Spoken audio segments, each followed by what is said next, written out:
Hello chers élèves, passons à la troisième partie sur les sections de solides.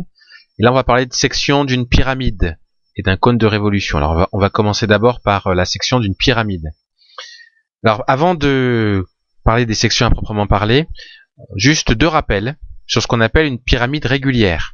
Alors une pyramide régulière, c'est une pyramide dont la base est un polygone régulier. Donc on a vu il n'y a pas longtemps ce que c'est qu'un polygone régulier. C'est un polygone dont tous les côtés sont égaux et dont les angles intérieurs sont égaux. Donc une pyramide régulière est une pyramide dont la base est un polygone régulier et dont la hauteur passe par le centre du polygone formant la base. Alors voyez par exemple ici, cette pyramide elle est régulière uniquement si ADCB est un carré, puisque je vous rappelle que les polygones réguliers n'ont pas non plus des masses. Il y a le triangle équilatéral, il y a le carré, etc. Pentagone régulier, hexagone régulier, etc. Et puis il faut aussi que la hauteur, eh bien, elle passe par le centre du polygone. Autrement dit, en fait, il faudrait que le S, il se trouve, si vous me permettez l'expression, un petit peu au milieu.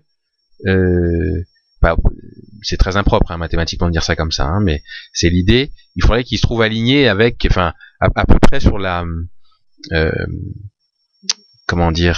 au milieu de ADCB, si vous voulez. Il faut que ça passe de façon perpendiculaire, enfin que le centre du carré ADCB, quand on trace une ligne perpendiculaire à ADCB et qui passe par le centre de ADCB, mais il faut que ça passe par S. Voilà, il faut que le sommet soit bien aligné, enfin pas aligné, mais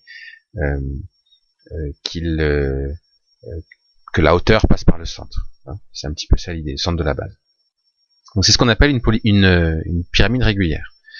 Autre rappel important, on rappelle que lors d'un agrandissement ou d'une réduction de rapport K, ça on avait vu ça sur la partie dans le théorème de Thalès, les longueurs sont multipliées par quoi?